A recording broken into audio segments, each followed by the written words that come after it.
ग्रामस्थ आणि बंधू भगिनी, इलेक्शन जिल्हा परिषद पंचायत समितीचं, परंतु काल एक सभा झाली ना, त्या सभेत माझ्यासारख्या सामान्य कार्यकर्त्यावर एक टीका केली की हा तिसऱ्यांदा उभा राहतोय.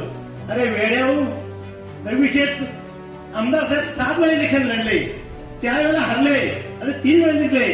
मी तर तिसऱ्यांदा इलेक्शन जिंकतो आणि तिसऱ्यांदा जिंकतो. प्रश्न असा की ज्यांनी माईक घ्यायचा आणि बोलायचं हे तुझे सोबत नाही, लक्षात ठेव. कोणावर आरोप करायचे? अरे मी गोरगरिबाचा नेता आहे, कार्यकर्ता आहे, माझ्यासमोर तुम्ही उभे राहा, तुम्हाला चॅलेंज, माझं आव्हान आहे. काल तो बरोबर येडा पडला की हा जेलमध्ये होता. अरे वेड्या, माझ्यावर 17 केशी 15 केशी तुझ्यावर सुद्धा आहेत आणि आरोप पंचावर करायचे तर माझ्यावर तुझी बायकोचा फॉर्म भरलास आणि स्वतःचा फॉर्म भरलास आणि बंगल्यावर दोघांचे 25 लाख रुपये घेऊन आलास आणि सांगितलं की माझी उमेदवारी मी पाठिंबा देतो. वेड्या, अरे पाठिंबा असा द्यायचा नसतो, पाठिंबा द्यायचा असं जनतेच्या आशीर्वादाने. तू 4 लोक घेतीस तो पण आहे सोबत, पाहिलं तर एक मंगलवाला आणि एक दारूवाला सोबत, त्याच्या साईडला ती वेळी सरपंच, ती चौघाही पाठीमध्ये राहा. प्रश्न असा की आपण जनतेचे सेवक आहोत. अरे मी तिसऱ्यांदा नाही, मी 7व्यांदा इलेक्शन लढवतोय, 7व्यांदा. माझी इलेक्शन 7व्यांदा आहे, लक्षात ठेवून माहिती नसेल. मी 10 वर्ष सरपंच झालोय. त्यांनी तिच्या वडिलांचा इतिहास काढला, जुन्या इतिहास वडिलांचा काढला. 25 वर्ष आमदार, सरपंच. अरे वेड्या, तू जनतेचा सरपंच हो, सदस्य हो. माझी प्रॉपर्टी मध्ये सर्व प्रॉपर्टी जेवढी असेल तेवढी प्रॉपर्टी मध्ये उभा आव्हान आहे ना.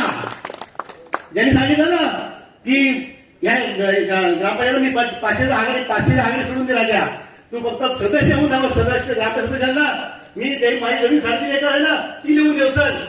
आणि माझ्या काही जाग नाही ना, शक्यच नाही. त्यांनी आव्हान मला शिकवलं. पत्रकार साहेब, हे आव्हान तुम्ही जरूर पेपर लिहा. कारण प्रश्न असा आहे की कोणावर आरोप कसे करायचे. इथले सरपंच आपले ताते आहेत बघा, आज सुद्धा आज ते जनतेत बसतात. त्यांच्या घरात सरपंचाची खुर्ची आहे ना, गर्व नाही. गर्व कशाला करायचा? गर्व कोणासाठी करायचा?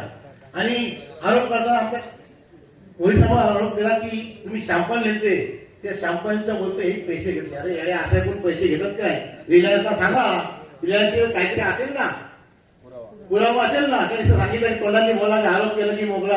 अरे हप्ते तू घेतोस कंपनीचे. आज जे चालू आहे प्लास्टिक चालू आहे, लोकांचा धुळीचं साम्राज्य आहे, त्याचा विचार करा. आज दोन्ही ग्रामपंचायत तुमच्या आजच्या दंगल्याने लक्षात ठेवा. ही जर कंपनी चालू झाली तर आपल्याला इथं घर सोडून जायला येईल.